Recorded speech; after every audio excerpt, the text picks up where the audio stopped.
કાર્યક્રમો એ માટે કાર્યક્રમોમાં કહું છું મારા બાપ કે આ દેશના દાતાઓ ખૂબ ધન આપ્યું અને અયોધ્યામાં રામ મંદિર બની રહ્યું છે. જે મંદિરની 90 માં અમે નાનો હતો 20 વર્ષનો હતો ત્યારે એમ કહેવાય કે આરએસએસ માં જોડાણો 20 વર્ષના યુવા મોરચા ટીમમાં અને તેથી શિલા પૂજા કરવા માટે નીકળેલા તેથી અમને કલ્પના નહોતી કે આ શિલા લઈને નીકળ્યા છે એનું મંદિર બનશે કે કેમ. આજ ગૌરવ લઈ શકીએ કે જે શિલા લઈને નીકળ્યા હતા એ જ મંદિરની પ્રતિષ્ઠા રામની મંદિરની ધજા જોવાનો મને તમને અવસર મળશે. એ ઐતિહાસિક યુગમાં હું તમે આવ્યા છે, એવા યુગમાં આવ્યા છે જ્યારે મોદી જેવા વડાપ્રધાન છે અને એના દ્વારા આમ કહેવાય કે આખા દેશની અંદર એક સનાતન ધર્મનો ઝંડો ફરકી રહ્યો છે. અને જે યુગમાં હવે જેને મંદિર તોડ્યું ઈ યાદ રહે છે, ભલામાણા મંદિર બનાવ્યું હોય ઈ યાદ નહીં રહે. શું વાતો કરો નાખી દેવાની ભલામાણા. હે ઈ યુગમાં જન્મ્યા છીએ, જે યુગમાં પૂજ્ય મોરારી બાપુ ભાઈશ્રી જેવા મહાન એમ કહેવાય કે મારા તમારા ધર્મ પ્રચારકો ન કહી શકું પણ ધર્મના ઉજાગરો ઈ યુગમાં હું તમે આવ્યા છીએ. જે યુગમાં જગદંબાઓના મંદિરો થઈ રહ્યા છે, કોઈનો મઢ નાનો નથી અત્યારે. હે નહીતર આપણા હુરધન દાદા વરહે સિંદૂર પાળતા કાળી સૌદેશ નથી ફેર નહોતી વાલા. હે એને બદલે આજ એક પણ એવું દેવસ્થાન નથી કે એની અંદર તેજ ન હોય. એ તેજાળી સમયના હું તમે સાક્ષી બન્યા છીએ. ઈ યુગમાં આવવાનો અવસર મળ્યો છે એટલે આપણે ઈ માટેનો અને પછી સાણી લાગે છે. વાત ઈ કરું છું કે આવા દાતાઓ હવે મંદિરો ખૂબ બનાવશે, ખૂબ બની રહ્યા છે. પણ મંદિરમાં જાય એવા કેટલા? કોનો દીકરો હવારમાં જાગીને મંદિરે જાય છે? કોનો દીકરો હવારમાં ઉભો થઈ અને પોતાના ઘરની અંદર બેઠો બેઠો અગરબત્તી ધૂપ દીવા કરે છે? એવા કેટલા? કોના દીકરાને કરાગ્રે વસ્તે લક્ષ્મી કર મૂલ્ય સરસ્વતી કર મધ્ય તુમ ગોવિંદ પ્રભાતે કર દર્શનમ. કોનો દીકરો હેઠો પગ મૂકે પરવસ્તન મંડલે વિષ્ણુ પત્ની નમસ્તુભ્યમ પાદર સ્પર્શ સમસ્વ મે. કોનો દીકરો જમતા પહેલા અહમ વિશ્વા નરો ભૂત્વા પ્રાણીના દેહમાં સ્થિતમ. કોનો દીકરો હાથમાં અગરબત્તી કપૂર ગૌરવ કરુણાવતારમ સંસાર સારમ ભુજગેન્દ્ર હારમ સદા વસ. હું આ દેશના ભૂદેવોને પ્રણામ કરું છું. એક ખાલી 3 શ્લોક મને તમને આપી દીધા. તમારે શિવ પુરાણ ન વાંચી શકો પણ હવાના પોરમાં અને દિયા છે હાથમાં દીવો લઈ કપૂર ગૌરવ કરુણાવતારમ સંસાર સારમ ભુજગેન્દ્ર હારમ સદા વસંતમ હૃદયાર વિંદે ભવમ ભવાની સહિતમ નમામી. હે ભગવાન આશુતોષ મહાદેવ કપૂર ગૌરવ કરુણાવતાર. ભવાની તારી બાજુમાં બેઠી છે, એની સાથે ભવાની સાથે હું તને વંદન કરું છું. શિવ પુરાણ વાંચવાની જરૂર ન રહી, એક જ શ્લોક વાંચી લ્યો છે. અરે છોડો તરત મંગલમ ભગવાન વિષ્ણુ મંગલમ ગરુડ ધજનમ મંગલમ પુંડરીકાષ્ટમ મંગલાય તનોરી સર્વ મંગલ માંગલ્ય શિવે સર્વાર્થ સાધિકે શરણે નારાયણી નમસ્તુતે. વિષ્ણુ પુરાણ ને દેવી ભાગવત બે નો વાંચવું પડે. આ 2 શ્લોક આવી જાય એટલે મારો કહેવાનો સુર કમ સે કમ પરિવારના સંતાનોને આ 3 શ્લોક તો શીખવાડી દેજો મારા વાલા. તો કઈ તો શકાશે કે હિન્દુના દીકરા છે. આ પીડા છે જે ઘરે થાય છે એ થાય છે. 140 કરોડ છે એમાં આવા કેટલા? 140 કરોડ છે એમાં હરિદ્વારમાં કેવલ ને કેવલ ગંગાને પગે લાગવા જાય એમાં કેટલા? 140 કરોડ છે એમાં દ્વારકામાં ધજાના દર્શન અને દ્વારકાધીશના દર્શન કરવા જતા હોય એવા કેટલા?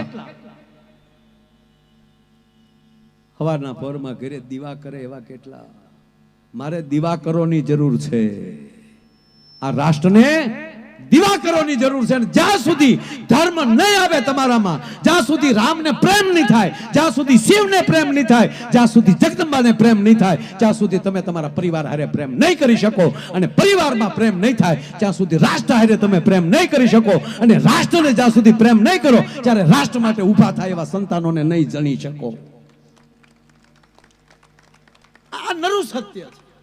રહેશે ધર્મ તો રહેશે ધરા, નહીતર પાપ જાહે ખુરતાર. જૈન નો દીકરો ખાલી ઓમ નમો હણી હંતાણમ એક નવ પ્રકાર નવકાર ભણી જાય તો ઈશ્વર એની ઉપર રાજી થતો હોય. કોઈ પણ ધર્મનો માણસ જે ધર્મની નજીક હશે એ જ રાષ્ટ્રને પ્રેમ કરશે. મહારાણો પ્રતાપ રાષ્ટ્રને પ્રેમ કરે છે. શું કામ? એની અંદર ધર્મ લબો લબ બેઠું છે. અને એકલિંગજી જે કે ભગવાન આશુતોષ મહાદેવ એકલિંગજી જે કે અને મોહળમાલી રાઠોડોના કુટુંબમાલી કરિયાવરમાં કૃષ્ણ આવ્યો હોય. બાપુ રાઠોડની દીકરીઓને કરિયાવરમાં કૃષ્ણ દેવામાં આવતો હતો. અને રાણા પ્રતાપની સગી મોટી માં મીરાબાઈ છે સાહેબ, જેના ખોરડે મીરા જેવું પાત્ર આવ્યું હોય. આજે મેન તમે આજ સુધી પ્રશંસાઓ સાંભળી છે, ઇતિહાસ નથી સાંભળ્યા. આજ હું ઇતિહાસની વાતો કરવાનો છું. કઠણ પડશે, અઘરી પડશે. આ ઇતિહાસ છે આપણે. જીવન મોજમાં આવે ને તો જ મજા આવે. અને મોજ ક્યાંથી આવે? અંદરથી ઉપડે તો.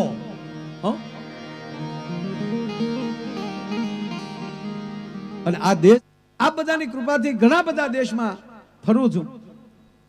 આજે વિશ્વનો માણસ પથ્થર જેવો મળ્યો છે થવા.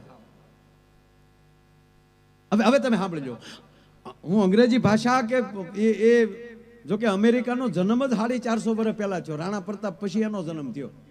મહારાણા પ્રતાપ હતા ત્યારે અમેરિકાનો જન્મ નહોતો થયો. અને અત્યારે આપણે એના ઇતિહાસની વાત જોઈને બેઠી. અમેરિકાનો ફલાણો કવિ કે તારો ડોહો એ હમણાં જન્મો આવ. એ નહોતો ત્યારે તુલસીદાસજીએ રામાયણ લખી નાખી છે. એ નહોતો ત્યારે 1200 વર્ષ પહેલા આ ભારત ભૂમિમાં નાલંદા જેવી વિદ્યાપીઠો હતી કે વિશ્વ આથી જ્ઞાન લેતું હતું. આજે હું ગૌરવ લઉં છું કે મોદી સાહેબે ફરીવાર ઈ ચીલે ચાલવા માટે અને અટલજીએ ઈ ચીલે ચાલવા માટે રાહ ધરી છે. વિશ્વ એટલે શું? બસ આપણા મૂળ તત્વ સુધી પાછા જઈએ. મરી ગયા આપણા બીજા ખબર જ નથી પડતી આપણે હું શું કરવું. હું અંગ્રેજી ભાષાનો વિરોધી નથી, સાંભળજો, હું સ્વીકારું છું ભાષાને. મને એ પૂછો કે એ ત્યાં પરિવાર છે, ત્યાં કાકા છે, ત્યાં મામા છે. જો કાકા ને મામા હોત તો એના સ્પેલિંગમાં હોત. હાલો કાકાનું અંગ્રેજી કરો જોઈએ, હે મામાને બસ. હવે એ અંકલમાં મારા અંકલ છે કેમ નક્કી કરવું બાનો ભાઈ છે બાપનો ભાઈ છે? કારણ કે એની હિસ્ટ્રીમાં નથી, પરિવાર નથી એમાં. મામીનો સ્પેલિંગ શું? આંટી. કાકીનો સ્પેલિંગ તો આંટીમાં નક્કી કેમ કરવું કે કાકાની ઘરવાળી છે કે મામાની ઘરવાળી છે? કારણ કે એની હિસ્ટરીમાં પરિવાર નથી. અને અહીંયા મારા મોટા બાપુ આવ્યા, મારા દાદા આવ્યા, મારા માસી આવ્યા, ખબર પડી જાય. માના બહેન માસી આવ્યા, ખબર પડે તો બાપા મળે પટિયા પાડવા. શું આ દેશની વિકાસ છે.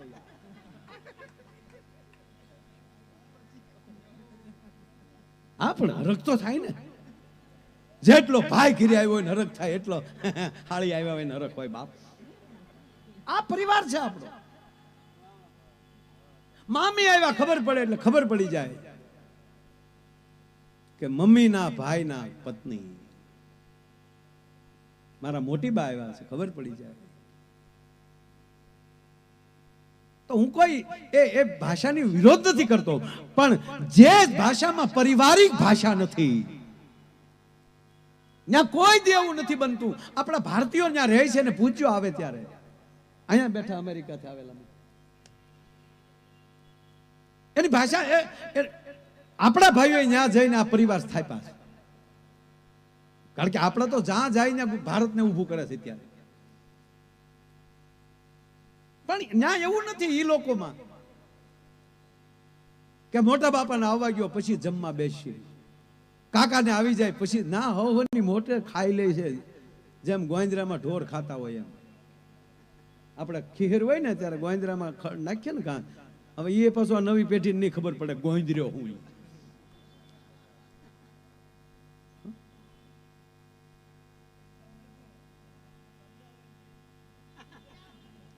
મારા બાપ આવે તો સમજણ ન પડે, એ તો ગોંદરે લઈ જવા પડે.